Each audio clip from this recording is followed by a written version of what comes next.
नमस्कार मंडळी, श्री स्वामी समर्थ. स्वागत आहे तुम्हा सर्वांचं आपल्या मराठी यूट्यूब चॅनलमध्ये. स्वामी महाराजांच्या कृपेने तुमच्या सर्व चांगल्या इच्छा पूर्ण हो, हीच मी स्वामींच्या चरणी प्रार्थना करते आणि आज या नवीन व्हिडिओला सुरुवात करते. येत्या 22 फेब्रुवारीला म्हणजेच गुरुवारी या दिवशी आलेला आहे गुरुपुष्यामृत योग. जेव्हा पुष्य नक्षत्र हे गुरुवारी येते तेव्हा गुरुपुष्यामृत योग जो आहे तर हा तयार होत असतो. हा गुरुपुष्यामृत योग असणारा जो दिवस असतो तर हा दिवस अत्यंत शुभ आणि महत्त्वाचा दिवस मानला जातो. ज्योतिषशास्त्रामध्ये असं सांगितलं जातं की आपण गुरुपुष्यामृत योगामध्ये काही खरेदी केली, जसे की सोने किंवा इतर संपत्ती आपण जर खरेदी केली तर ती कायम आपल्याकडे टिकून राहते. ती आपल्याला मोडायची किंवा विकायची कधीही गरज पडत नाहीत. त्यात कोणतीही कमी आपल्याला येत नाही. ती संपत्ती जर आपण खरेदी केली तर त्या संपत्तीमध्ये जास्तीत जास्त वाढ होते, परंतु कमी होत नाही असं मानलं जातं.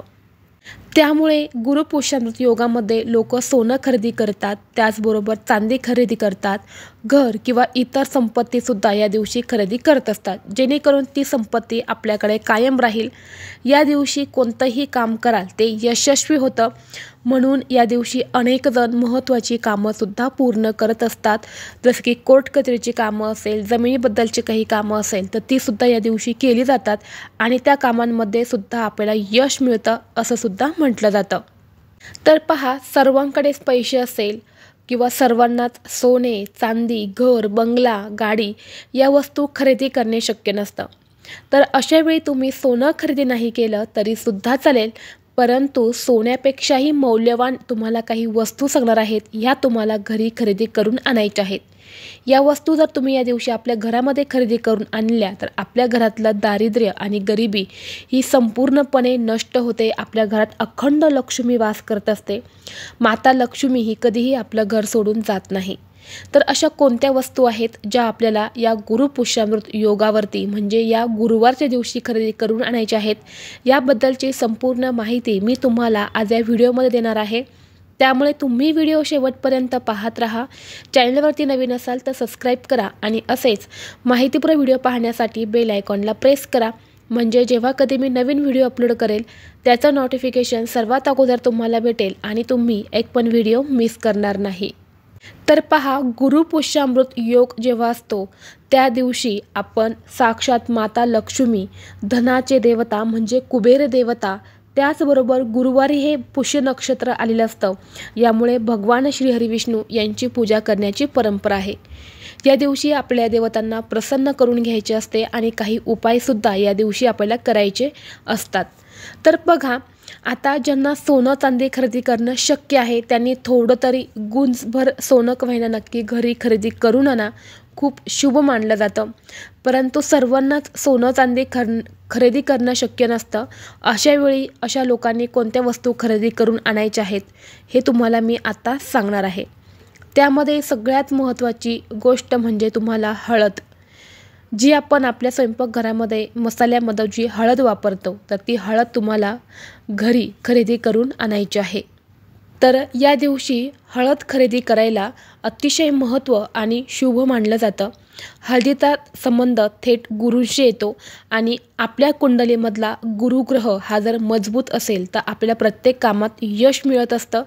या दिवशी आपण सोन्यासारखी पिवळसर हळद जर आपल्या घरामध्ये खरेदी करून आणली तर आपण सोनं खरेदी केलं इतकं पुण्य आपल्याला मिळत असतं. ती हळद तुम्ही घरी आणल्यानंतर तिची तुम्हाला पूजा करायची आहे. हळद कुंकू अर्पण करायचं आहे, फुलं अर्पण करायची आहे आणि त्यातली जी हळद आहे तर ती तुम्हाला आपण जेव्हा आपल्या देवघरामध्ये असणारे गायची मूर्ती असते, अन्नपूर्णा मातेची मूर्ती असते, माता लक्ष्मीची मूर्ती असते, आपण त्यांना हळदी कुंकू लावतो. तर अशावेळी ती हळद जी आहे तर ती तुम्हाला देवतांना प्रसन्न करून घेण्यासाठी वापरायची आहे. त्याचबरोबर तुम्ही स्वयंपाकघरामध्ये सुद्धा ही हळद वापरू शकता. त्याचबरोबर या दिवशी तुम्ही श्रीयंत्र, भारत शिवलिंग, त्याचबरोबर गणपती बाप्पांच्या मूर्तीची सुद्धा तुम्ही खरेदी करून आणू शकतात. श्रीयंत्र जे असतं हे आपल्या घरामध्ये म्हणजे आपल्या देवघरामध्ये असेल तर त्या घरामध्ये माता लक्ष्मी ही कायम स्थिर राहते. त्याचबरोबर ज्या घरामध्ये गणपती बाप्पांची मूर्ती असते त्या घरावर कधीही वाईट संकट, विघ्न, अडचणी या येत नाही. म्हणून जर तुमच्याही देवघरामध्ये श्रीयंत्र जर नसेल, त्याचबरोबर गणपती बाप्पांची मूर्ती नसेल, तर हे सुद्धा तुम्हाला खरेदी करून आणायचं आहे. त्याचबरोबर पारत शिवलिंग जे असतं तर हे सुद्धा तुम्हाला खरेदी करून आणायचं आहे. कारण बघा, भगवान शंकरांचं असं फोटो किंवा मूर्ती आपण ठेवत नाही, परंतु त्यांचे जे शिवलिंग असतं तर हेच आपण आपल्या देवघरामध्ये ठेवत असतो. तर हे सुद्धा खरेदी करल्या दिवशी खूप महत्त्व दिलं जातं. त्याचबरोबर या दिवशी तुळस खरेदी करायला सुद्धा खूप महत्त्व दिलं जातं.